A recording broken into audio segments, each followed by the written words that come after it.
the Ticats Audio Network. This is the CFL This Week with Bubba O'Neil. 1/3 through the CFL season, and the only thing we know for sure is that the Winnipeg Blue Bombers are on the right track for a three-peat. As for everyone else, well, folks, you might as well just bring on Week 9. Welcome to the CFL This Week. I'm your host, Bubba O'Neil. This week on the podcast, she is the deputy editor from CFL.ca. Welcome back for a second season, Kristina Costabile. Thanks so much. So excited to be here. It's great to have you. From 630 Chet in Edmonton, he is the voice of the Elks, Morley. Scott, great to see you. Good to be here. Thanks for the invite. And no doubt he's the CFL top dog from Canadian Press. Say hi there, Mr. Dan Ralph. Good morning, and glad to be here as well. Right on. All right, guys, let's talk some CFL, and in particular, the CFL East. The Ticats win, the Alouettes lose. Redblacks win their first. Argonauts lose. Kristina, who is the team to fear in the East? This is such an interesting question because I feel like from all four teams, we've seen some good stuff and we've seen some really bad stuff. And I don't think that there has been a clear front runner yet. I think we've seen some good stuff from Montreal, and then we haven't. We've seen Ottawa. I think Ottawa was better than their record. I think a lot of people could probably agree with that. Toronto's been good in some instances, and then we saw on Sunday night, not so good. And Ticats have been in the same boat. But if I had to choose one, I think Hamilton is probably my leader right now. I think the last little stretch of games, they won 2 of their last 3. Dane has kind of gotten his interceptions under control. He had 1 in the last 3 games. If they can stop shooting themselves in the foot in the second half, but more in particular the fourth quarter, I think this team is really good. And I think they have an opportunity ahead of themselves when they're playing a bunch of East opponents in the next, 6 games or 7 games, that they can really pull themselves in the front runner. But right now, I just feel like it's such a logjam that I just don't know which one of these teams is really kind of going out into the front. Morley, from the west side of things, what are you seeing in the East? Well, I think, let's be honest, guys, the most dangerous team in the East is the team that finishes 4th in the West, is it not? Because they'll cross over and maybe have a free path to the Grey Cup. I'm not sure, although I know it's never been done before, but it always seems to be set up that way. The East is a mystery. At least over the weekend, they got enough wins to pass the Winnipeg Blue Bombers in wins. They have now 8 and the Bombers have 7. So, yeah, it's a mystery to me. I mean, to me, Hamilton's is the best team there. They have the best chance, I think, to turn things around, and when they all start to play each other, which is coming up now, they'll get probably the majority of the wins, and I think they will still finish first. I still think they have probably the best team in the East, but I don't know if any of them would have much of an opportunity against whatever Western team crosses over. But still, that's a story for October and November, right? Dan, I mean, I know you've seen the Ticats, you've seen the Argonauts a lot, and I think it's easy to say the Ticats based on talent, but they certainly haven't proven it. Yeah, and you know what? I'm going to stay squarely on the fence, only because I think the fence. The fence. Only because this stretch is going to determine a lot. Like, I mean, I remember saying last week that the next 7 of 8 for Toronto was against the East, 4 against Hamilton, 3 against Ottawa, and we were going to see whether they were going to separate or whether they were going to stay with the pack. And if they stay with the pack and have to go out west, I don't like their chances. I really don't. I like Hamilton's team on paper, but until such time as that team can show that it stops shooting itself in the foot, like my 2 esteemed colleagues have mentioned prior, I'm not ready to anoint anybody in the East the team to watch. I mean, I thought Montreal was going to beat Hamilton last week, so what do I know? I just think, really, it's such a crapshoot, and I think all we know for sure is that the top 2 teams are going to make the playoffs, and you better be in the top 2 or else you're going to be on the outside looking in.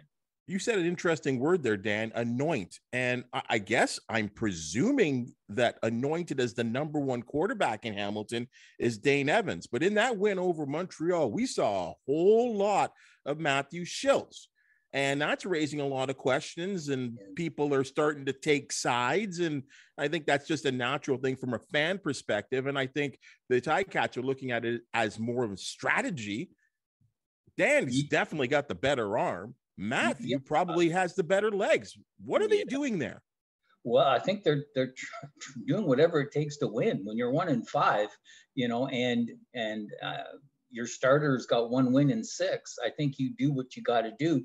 And I mean, there's been some problems with the offense this year. I mean, the offense can't run. It doesn't score consistently. So I really think that they're leaving every rock unturned to try and find out what would work, what doesn't work. I'll be honest with you. I'm not a coach. I'm not a coordinator. I'm not a fan of that flip-flop, because it does create situations where now all of a sudden you've got fans taking sides. And let's face it, when you're struggling, the number 2 quarterback is always number 1 in the hearts of fans. So, but I guess, you know what, whatever you need to do to finish first in the East, if they all of a sudden put 5, 6, 7 wins together and separate from the East, then I'll eat my words. But I'm not a real fan of the quarterback switching all the time. Kristina, what do you think?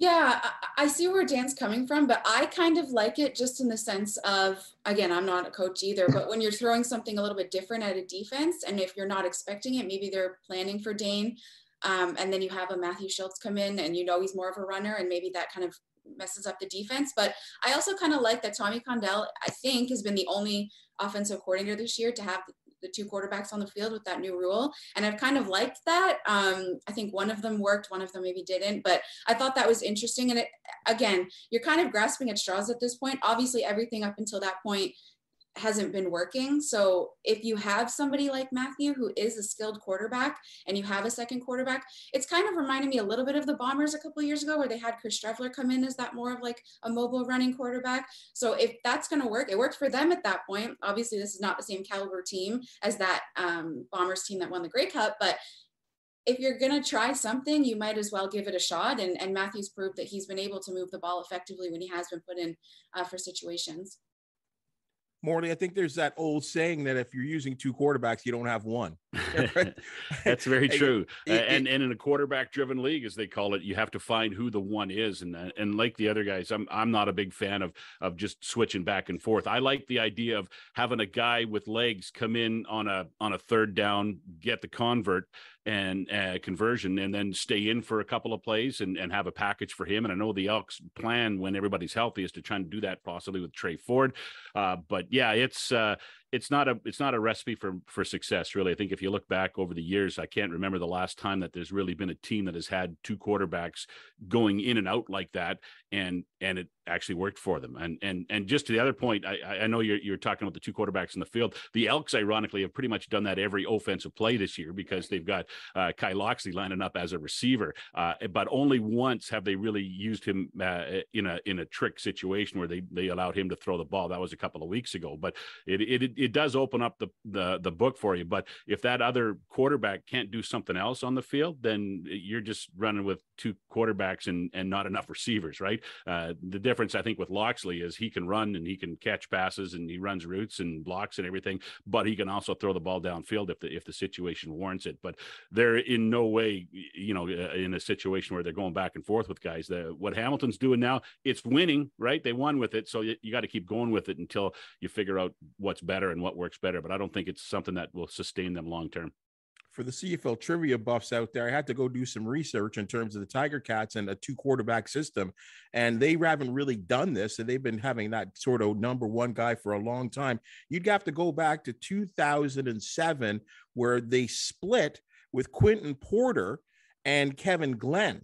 And before that, Ken Hobart and Kerrigan they led them to the Grey Cup in '86. So you'd have to go that far back to I think the Argos had it there with Barnes and Holloway, and that goes way back. But I mean, yeah, it just doesn't seem to happen in the CFL where the 2 quarterback system actually goes out there. Dan, I mean, the guys, the Argos and the Ticats are set to face off 4 times in the next 5 weeks, which sounds more like baseball to me, really. Kristina, I mean, I've asked players straight up, I mean, do you expect to get sick of the guy that you line up against? And there's a lot of head shaking as in yeses. What do you think about this new sort of scheduling? I know that the Ticats in particular played a lot of West games in that first third of the season, and it's a whole lot of East. But in terms of facing the Argonauts 4 times in the next 5 weeks, your thoughts? I think there's two ways to look at this. One is the pure football standpoint. And like you were just mentioning, I think these guys are going to get sick of playing each other. And it's probably a challenge for offense and defensive coordinators as well to, change up your playbook at least a little bit, add in some new things. So you're going to be always thinking about that, right? So that part, I don't really love it for them. I'm assuming that it's probably going to be annoying. By game 4, there's going to be some heat on the field, I would assume. But as a fan standpoint, what are the games that everyone loves the most? The rivalry games, Labor Day weekend, Banjo Bowl, Battle of Alberta. Those are the ones that people like to watch because they like to hate other people. That's what it is. You want to get mad at the fans in the stands that are there for the other team. And this one, we know Hamilton and Toronto is probably the most heated rivalry in the league, minus maybe Winnipeg, Saskatchewan, that people get really into it, especially because Hamilton is so close to Toronto, Toronto's so close to Hamilton. So I think from a standpoint, this is probably going to be really fun, especially when you know that each team's fan bases are going to be traveling down the QEW to both of the games. But from a pure football standpoint, it's going to be interesting to see if these guys can keep their tempers down, because they already hate each other. And if you're seeing the same guy lining up across from you 4 times in 5 games, I think it's going to be a little bit of a crazy experience for sure. A crazy situation. And sure, Yeah. Morley, are the Elks and Stamps doing the same sort of thing? They're doing the home and Labor Day. They play 4 times. They've already played twice this year. I'm a big fan of back-to-backs, but I don't like what we're going through, what we're seeing right now with this situation. I think it's, Kristina, you made a great point. Those games are the games that the fans look forward to. But now it's just another Argos Ticats game because we've just seen 4 in the last 5 weeks. And, the Labor Day games are always special in Alberta. The return match in Edmonton has always been, that's the game of the season. That's the game everybody marks in their calendar. But when that game hits now on the Saturday after Labor Day, it'll be the second time the Stampeders have been to Edmonton. It'll be the 4th time they've played each other in basically the first half of the season. And in a 9-team league, I don't think you need that. I'm a big proponent of playing everybody home and away. And then you throw in those extra, with the extra couple of games, you throw in your rivalry games. I don't think there's a reason why the Elks shouldn't be going to Toronto this year and why some teams aren't coming to Edmonton. I think every fan base should get to see every team at least once a year.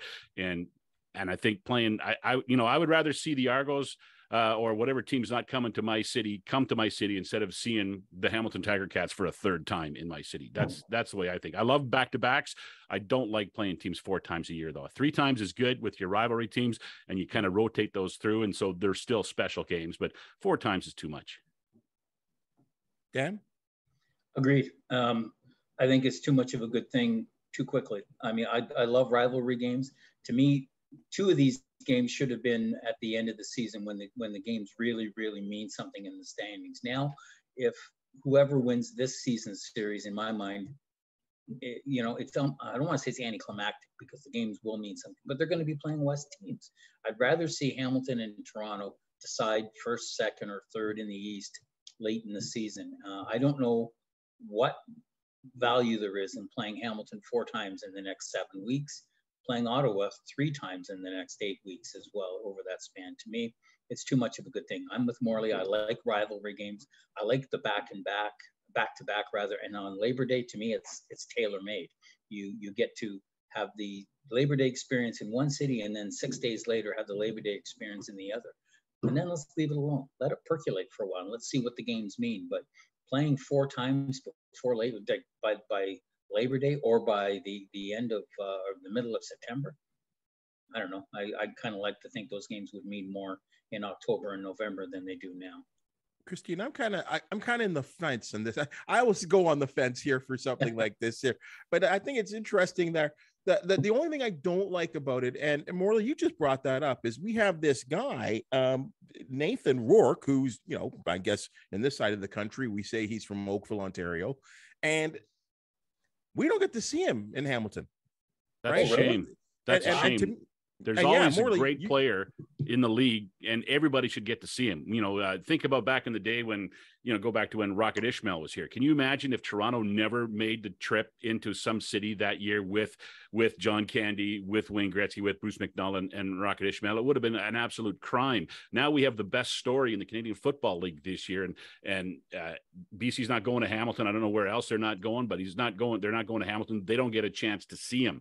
And it's just not right. I mean, every team should get to see, every fan base should get to see every team. It's something I beat the drum on every year, and it just doesn't make sense, especially in a 9-team league, right? Agreed. Yeah, that's a tough one there. And I would consider that probably, I mean, considering the distance from Hamilton to Oakville, that would have been almost a homecoming for him as well, too. So kind of. And there's also a franchise out there that doesn't get Saskatchewan for a home game too, right? So basically, when you look at the league this year, the two biggest stories, Saskatchewan always sells extra tickets. Nathan Rourke is selling tickets possibly, right? And some teams, there's a team out there, I don't know which one it is, but they're not going to get Saskatchewan as the visitor this year, and they don't sell those tickets to all those Rider fans who live in their area, and let's be honest, we know when Saskatchewan comes to town, teams like it because it sells tickets. Absolutely. Kind of the National Hockey League way of thinking of things with building these rivalries. And I mean, that's certainly up for debate. Let's see what the CFL does in 2023. Let's stick with the Tiger Cats in a sense that they played this crazy, insane game against the Montreal Alouettes. And maybe the most controversial play of the game is the second to last play where the quarterback, Trevor Harris, seemed to be hit in the lower neck area, somewhere in the shoulder area. Stavros Kastanis, the safety, is called 15 yards, roughing the passer. And what we're going to call him the concussion spotter, calls the referee down, and Trevor Harris is removed from the field, Dan. And the Montreal Alouettes are livid, and so is Trevor Harris. Did the league get this right here? I see the rationale. I understand the rationale. I don't agree with Trevor on this. I don't think you leave it up to the player to make the decision, because the player is going to tell you what the player wants you to hear. The player's never going to want to get off the field. Yeah, but I mean, we watched him getting off the field, and there were a couple steps where I thought he looked a little wobbly. Now, whether that was his knees, I don't know. I will. 51% of me says the league got it right. 49% of me says if the player comes up and he seems to be talking well, and maybe you let him. But Jesus, I would hate to be wrong on this, and then on the next play he take a shot that costs him the rest of the season or potentially his career. So I will say 51% of me says they got it right, and they saved the player from himself. Morley, what do you think about this? Player's always going to want to stay in, so you can't ask the player. But then a guy sitting up in the press box shouldn't be able to make that decision either. There's got to be a better way. Right now, this is the way they do it, and it's probably the best way to do it and the only way they can do it right now. But I think I don't have the answers. I just have the questions like everybody else. I just think it just seems unfair that happens. On the other hand, though, if that play happened in the second quarter, nobody bats an eye, right? It's just more the timing of when it happened as to how it happened and the process that they go through. So that tells me that maybe it's the right decision. It impacted the game more because it was, in the last minute of play and they were charging and looking for a touchdown. So to me, it's probably the way they have to go right now because it's the only way to do it. I mean, we saw the hit, and as soon as I saw the hit, I go, oh, that's a bad hit. That's got to hurt. And then I was surprised he got up as quickly as he did, and he seemed okay, but you can't take the player's word for it. So it's not a perfect system, that's for sure, but it's the only one they have in place. And it's until they figure out a better way to do it, it's the way they got to do it moving forward, I think, because you have to protect the player. The league's in a no-win situation, right? They take him out and they get criticized. They leave him in, and there's going to be a faction of people that criticize them as well. So they're really in a tough situation with this, and they have to just kind of sit down and figure out a better way to handle it. Kristina, a couple of things here to think about or speak about is I thought it was, pretty gutty or pretty honest of Milt Stiegel on the TSN panel to say that was not a rough play hit. And when I looked at it, I think when you look at it the first time, you're like, ooh, nasty head-on head hit. And really, he did not, the safety did not hit Harris in the head, hit him in the back. And it looked worse, obviously, than it actually was. So that was tough. And How do you feel if you're Dominic Davis? Like you've been sitting around all game long, the big climax of the game, and you're expected to, on the final play of the game, throw a touchdown pass. Yeah, I think my point too is what Morley had said in that situation as well, is like the situation of the game is what made it even worse, is because there was the only one, one play left, and Trevor gets taken out and Dom's there and being like, okay, like this is the time to now hopefully tie the game up. And obviously he didn't. But that is what kind of put a little bit more of a spotlight on it, in my opinion. But when I look at it, whether they got it right or not, player safety needs to be number one. And in that moment, there was somebody who was thinking about the well-being of Trevor Harris. And that is what we all should be thinking about. And at that moment, that was the right decision to take him out of the game. Whether it is or not, now that we've watched the replay 900,000 times and we've all talked about it and everyone's tweeting about it and Milt's talking about on the panel, in that moment, somebody or a group of people were worried about the well-being of Trevor Harris. And to me, that's the most important thing, is the health of our athletes. So if that was in the moment where he had to be taken out of the game, it definitely sucked for the Alouettes at that moment, especially because they were driving down the field, and maybe the outcome of that game was different if Trevor stayed in, and maybe he does throw a touchdown pass. I don't know, but I think player safety needs to be number one, and in that moment, that was the right decision. And everyone who has an opinion on it got to watch the replay 2 or 3 times, exactly. Right? The guy who had to make the decision didn't have that opportunity, right? Yeah. He had to make a pretty quick decision. And I think in those situations, you probably have to err on the side of caution more so, right? But Dan, should that be in the hands of the referee who's closer to the situation? Well, I wonder if they forced the concussion individual's hand by calling a UR on the play. If there's no UR, maybe it goes as just a play. But because it was a UR and it was against the quarterback, maybe that forces you to err on the side of caution. Guys, should the referee be making these calls? Morley? I don't know. Like Dan says, he called unnecessary roughness. If he now makes the call that he can stay in, maybe it tarnishes the call he just made and doesn't make him, makes him look bad, right? So the referee's already kind of made his decision that it was a bad hit, right? I don't know if there's a way that the both teams' trainers, it would take too long to do it correctly, right? To assess the player, give them 30 or 40 seconds or whatever it is to assess the player on field with trainers, coaches, doctors. I don't know that. I guess that would just take up too much time, especially at that situation, right? And then if they still took him out, it's still a bad situation for everybody. So like I said, I got lots of questions. I don't have any answers to how they can make this system better. Kristina, you're actually correct on this. Player safety always of paramount. But do you see a better way of doing this in terms of, it's done in hockey this way, but is this the proper way for football? I think at this point, yes. Again, I'm with Morley. I don't have the answers to all of this. There's a lot of people who have a lot more experience and knowledge in this area than I do, but I don't know. I think this is the way you have to do it. And we've always talked about, I know this has been something to speed the game up. So if you want this to be a quick decision, that person that's watching the replay is only going to watch it once, twice, maybe. But if you want to have the game sped up, you can't have 30, 40 seconds of someone checking the player on the field. You can't have 4 or 5 different people coming in and watching the same replay to give, enough of an idea of what everyone's thinking. So I think as of right now, yeah, this is the way it needs to be. I don't think it should be the ref either.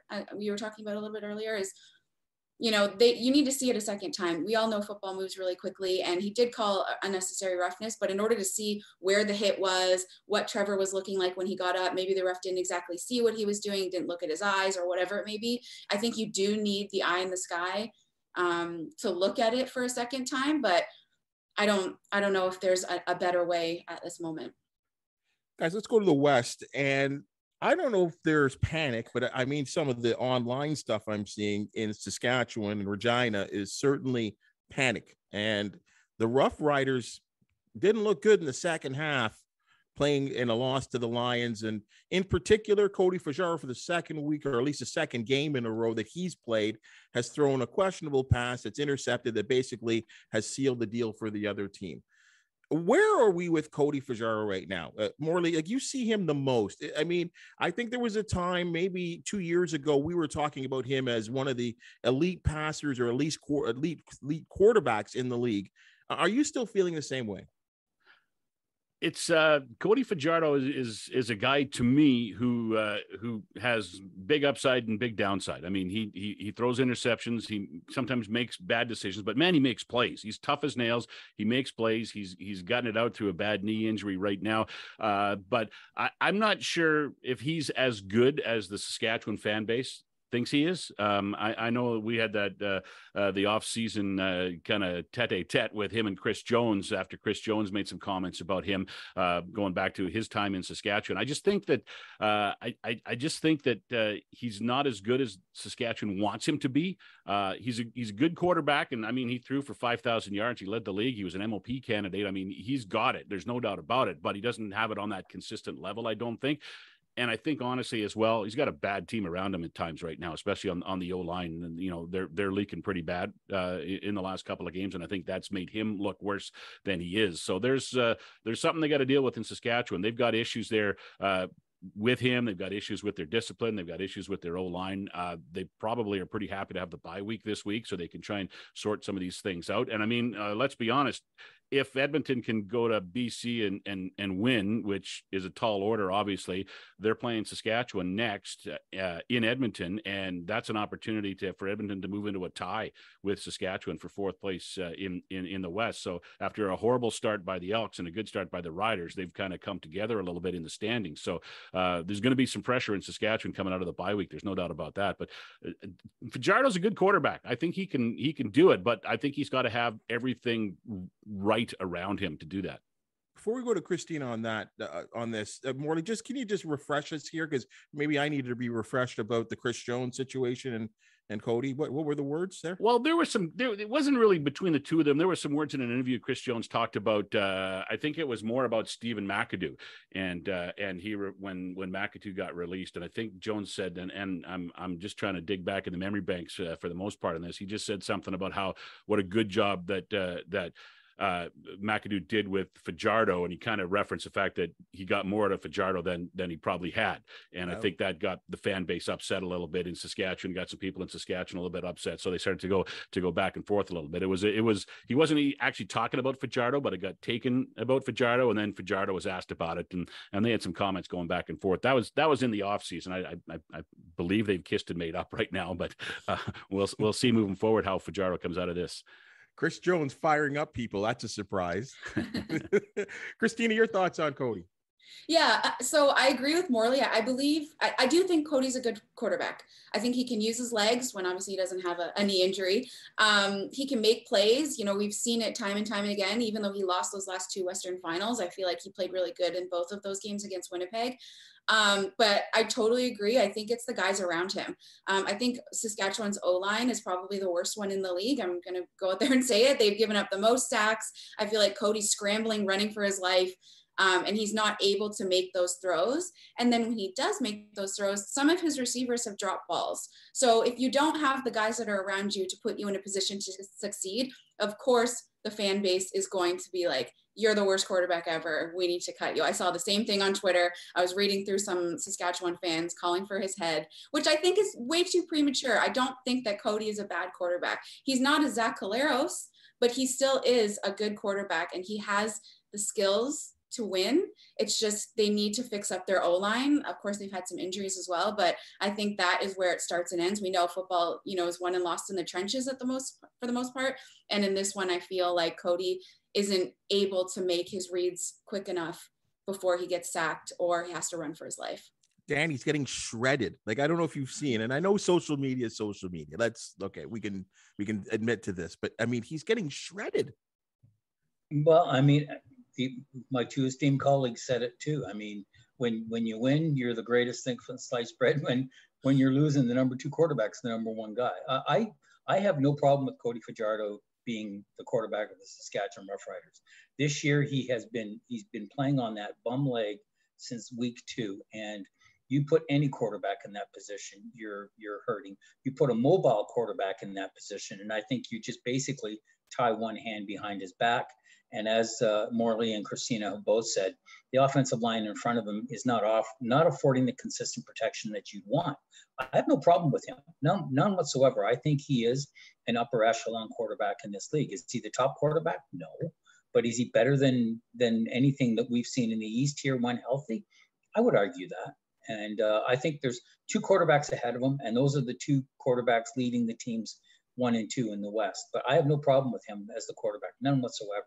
Yeah, I think he's courageous. I think he's tough. I think he can make the big play. And if I have one criticism of him, sometimes maybe I feel he tries to take too much on himself instead of just take what the defense gives you and live to play another down. I think he tries too hard, and I'll take that in a quarterback 9 times out of 10. I have no qualms. That's all bang on, Dan, for sure. I mean, what I'd like to see from Cody Fajardo is for him to get a chance to be a quarterback. Right now, he's worried about, getting sacked all the time, and he's running all the time, and he's not allowed to make his reads. He's not allowed to throw the ball deep because he doesn't get time to do it.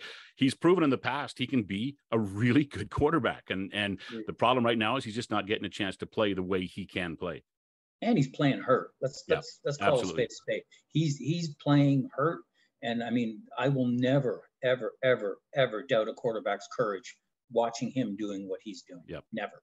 Kristina, he had a near meltdown at the end of the season. The guy was in tears about his wanting to win and win a Grey Cup for the province of Saskatchewan. And I guess to see him right now, where you're almost seeing the loss of confidence in his eyes right now. And that's from a television perspective. I can only imagine what it's like when you're on the field. Yeah. And I think to Dan's point too, like he is just one of those guys who cares. He wants to do everything. He wants to win. And you see it when I was at that post game after he had lost in the West Final last year. And it was devastating. Like I felt for him. And why do you not want someone like that on your team who cares and who wants to be there and is, somebody who people can follow, and he's a leader. And I feel like you're right. The confidence might not be there for him right now. I think, again, the knee thing has obviously been bugging him all year. And, how could you not be frustrated when you don't have time to do anything? And obviously he's not one of those guys who points fingers. We know that about Cody. He says, it's me. I'm not pointing fingers, but you have to think a little bit in his head that he's like, man, like, can I catch a break for 1 second? I would love to be able to, put the ball in my receiver's hands, but I just don't have time to do it. Yeah, well, I guess the fans of Saskatchewan have to realize that Ken Austin or Ron Lancaster aren't coming through the door anytime. So, I mean, this is what they got, right? That's the other question, right? Who's the alternative right now? I don't think they have anyone on their roster that's better than Cody Fajardo, so you got to stick with them. And I mean, quarterbacks have peaks and valleys, right? Every quarterback has. I mean, because of injuries, it wasn't too long ago, everyone was convinced that Zach Calera should retire. Now he's the best player in the league, right? I mean, every quarterback goes through those ups and downs in his career. And because of things that he really can't control, like the O-line and the injuries, he's going through one of those downs right now. Yeah. And I mean, what does Saskatchewan do? Do they make a trade for Vernon Adams? That's not applicable either, because a new quarterback comes in. It takes him a while to learn. He's got to learn on the job. Maybe you put him in too early before, and you just got a quagmire there. So you know what? You got a number one quarterback. Roll with him, man. Isn't Vernon the kind of same quarterback though? He's healthy. And all you do is create a quarterback controversy. Yeah. The upgrade is he's healthy. That's about it. I mean, if you're choosing between Cody Fajardo and Vernon Adams, I don't know how much of a difference there is. The only difference is they're healthy. You got to give something up for them. You got to disrupt team chemistry. And then you, like you say, Dan, you create a quarterback controversy when Fajardo gets healthy again. Yeah. Last one to you, Kristina, on this one here. I mean, they're a 500 ball club right now. I don't think anyone thought that, but I guess expectations should be lowered, I guess, at this point. For the Riders, I think so, yeah. I mean, and then they also lost to Toronto, and we've all talked kind of those back-to-backs. I feel like if you can't beat Toronto at this point, like they haven't been that great of a ball club either. Like maybe you aren't the ones that are the best in the West. But again, the crossover, they probably make playoffs. But I feel like the 3 teams that are ahead of them right now deserve to be there. And I just don't know if the Riders are as good as everyone has been saying they were, especially at the beginning portion of the league or the season.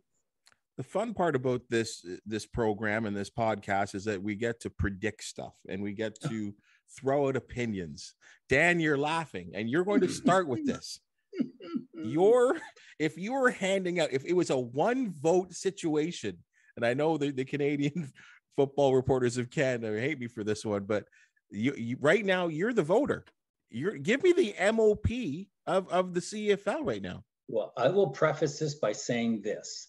I never start thinking about these awards until after Labor Day, to be honest. But if I had to, the kid in BC would have my vote, hands down, not even close. Wow. Yeah. Why? Because he's the most valuable player on that team.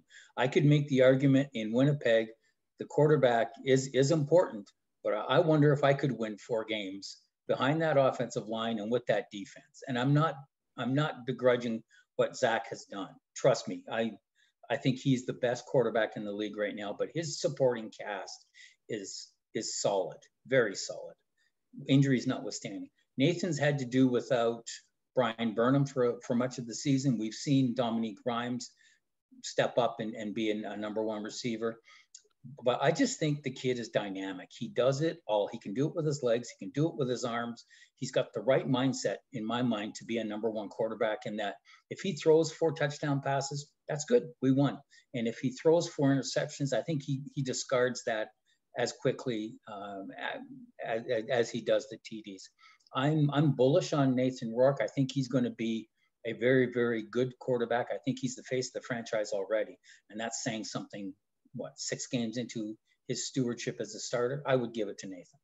Kristina, your vote, please. My vote is for Zach Collaros. I just feel, statistically, of course, he's having a great season. He's leading the league in yards. I think he has like 15 touchdown passes to 5 interceptions.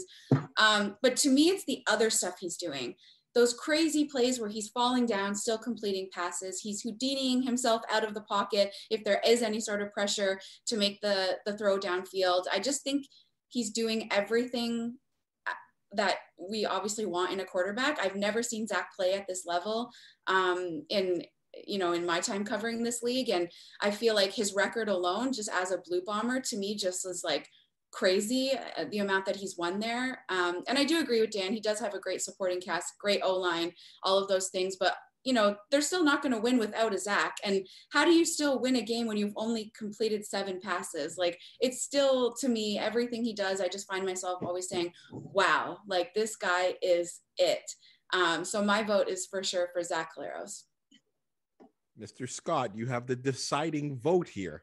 I get to break the tie, eh? Yes. Well, I'm going to use a famous quote. Going to Winnipeg. I think Zach Collaros, and with all due respect to Nathan Rourke, who's probably going to win the MOP at some point or more than one point in his career, he's done a great job, and he's a spectacular story this year. Collaros is unbeaten, and he beat Rourke in one of those wins. And I think you just have to give it to him because of that. I know at the end of the season that Zach Collaros is going to be playing this way. You can't convince me yet that Nathan Rourke is going to be playing the same way he's playing now at the end of the season. Defensive coordinators are getting more tape on him. They're getting, more of a read on how he plays and what he does. Everybody knows Zach Collaros, and they know what his MO is, and they know how he plays. They still can't stop him, though. And I think, to me, that's that right now. I may have a different vote in November, but right now, for me, it's got to be Zach Collaros, because he's just keeps doing it game in and game out. And like you say, he can do it with 300 yards and 25 completions, or he can do it with 100 and some yards and 7 completions, because I saw that a couple of weeks ago. And even though the team didn't play that well, he won them a football game. He made the plays when he had to make the plays and got the points they needed to get. And to me, that's what an MOP does. Dan, you've been fortunate to cover him as an Argonaut and a Tiger Cat. I think we can go back. I believe it was 2014 when he had that first breakout with the Tiger Cats, his second season, playing at a level that was going to easily win him the MOP, and then he blows out the knee. I'm just saying, from my opinion here, he's playing better than that right now, in my opinion. I would agree with you wholeheartedly. I think he's playing with savvy that 8 years in this league would give you from then to now. 7 years, 7 seasons, 8 CE. I mean, I don't disagree with what Morley and Kristina are saying, but my point is, at this point in time, I expect this from Zach. I do. And the times that he doesn't play up to that level, he's got a supporting cast that can sort of plateau and give him the time to make the play. I'm not sure the kid in BC has that. But I agree with you. There's no doubt. I mean, if I was picking one player to be my quarterback, it wouldn't even be close. Wouldn't be close. He's got the intangibles. He's the leader. He can make plays, and his players love him. And I can see why, because we love him. You know, Kristina, Dan brings up a great point there about the surrounding cast and all. I mean, I think it's pretty obvious that the running game and the offensive line, I mean, the offensive line's definitely improved with the Lions, but it also might have cut the career of Mike Riley a little shorter than expected because it was such a poor offensive line. And he took so many hits. So I think it's improved, or I think the running game's improved, but certainly not to what Winnipeg has. Yeah, exactly. And I think too, the other thing is the other side of the ball. Even when Winnipeg's offense isn't clicking as much, their defense is winning them games. And I believe that the Lions have a good defense, but I don't think that they're going to be those game-changing defenses like Winnipeg has. But I feel like with BC as well, their running game is good. And I feel like their receivers are great too. And that's obviously helping Nathan as well. So he's putting the ball in the right spot, and these guys are making crazy grabs. Even without a Brian Burnham, you see Keon Hatcher doing crazy things, Javon Katoy, the list goes on. Like, these guys are getting in position to help Nathan succeed. Not that Winnipeg doesn't have that, but I think that that's helping Nathan as well, because he can put the ball and know that his receivers are going to get it. When healthy, that Lucky Whitehead is as scary as it can get. I wouldn't want to be a DB watching him there, Morley. So yes, there's definitely, I guess what's around him as well too. But yeah, you're right. This kid, he may win 2 or 3 of these at some point in his career. Absolutely. But I don't think he can beat Zach Collaros in the vote or in a game this year, right? Especially late in the season. And that's why, to me, it's still Zach Collaros. He's still the best quarterback in the league. And if you're going into a game, BC against Winnipeg, and you can flip quarterbacks, BC might beat Winnipeg, right? Because of Zach Collaros. So I just think he's just too good. He's the best player in the league right now. And until someone proves otherwise, and Rourke's getting pretty close to it, but until someone proves otherwise, my vote still goes with Collaros, who just continues to win and win and win. And it's interesting, Dan, we talk about these people. I mean, I don't know what's going on with Winnipeg and their ability to plug and play. They let Lawler go. I mean, who was by far the best receiver in the league last year. And then I don't know, did anyone know about what Schoen? Like, where did he come from? Like I mean, and it's Zach making him look good. I can't remember the name of the guy from a couple of weeks ago. Caught I think 90 yards receptions, 2 touchdowns in the back of corner a couple of weeks ago. They're finding these guys that are coming out of nowhere. But I also got to believe that's part of Zach making them look good too. Yeah, I mean, they go pick up Ellingson, and then 5-6 weeks into the season, Ellingson's the number 1 receiver in the league. Well, gee, you got the number 1 quarterback in the league, so it makes sense.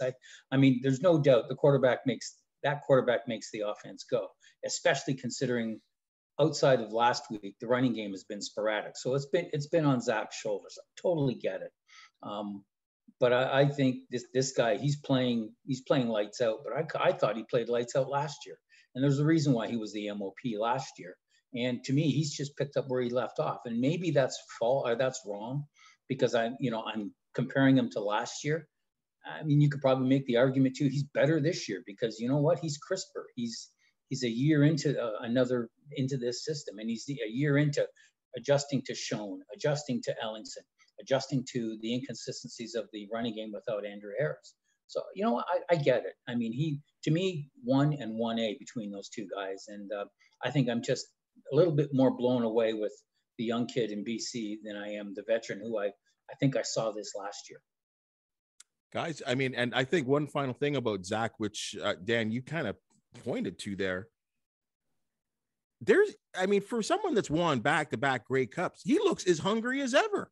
Yeah. That's what kills me. He looks hungry. That's what I was saying. If I was going to pick one guy to be my quarterback, there'd be no doubt.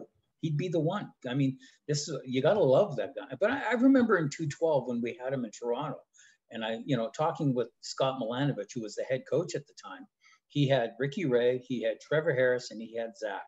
And he picked winning qualities for all 3.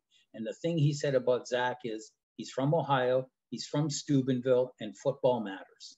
And we're seeing that. 10 years later, the guy's playing like his life depended on it. But I think football matters to the guy, and we're seeing that. Final word to you, Kristina. Yeah, I agree with that 100%. I think, kind of in the same vein of Cody where he cares, Zach cares, but he's trying so hard, and he doesn't even really have to try because he's so naturally gifted. And he's just so good at what he does. And I see that fire in him as well. And like, you've won 2 Grey Cups again. And I don't think there's any doubt in Zach's mind that he's going to get a 3rd ring this year. I don't think there's any doubt in his mind, which I think you want as a quarterback. You want someone that is going to be confident and knows that he has the playmakers around him and knows that he's going to be able to help you win at the end of the year. So I agree. I think we are seeing the best of Zach Collaros, and I feel like the rest of even the season, we're probably going to see even more, and it'd be even better than what we've seen in the first third. Then I'll change my mind.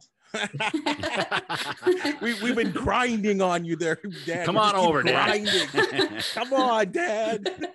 Morley, final word to you here. I mean, is it fair to say, I mean, and we'll open this up a little bit to bigger than Zach. I mean, is it fair to say that we're looking at a three-peat? Like, I mean, is there anyone in the class of the Bombers, or can we look back at the years past? I mean, I don't think about some Calgary teams back in the day that looked so much dominant than anyone else, and then somehow they lose in the Western Final.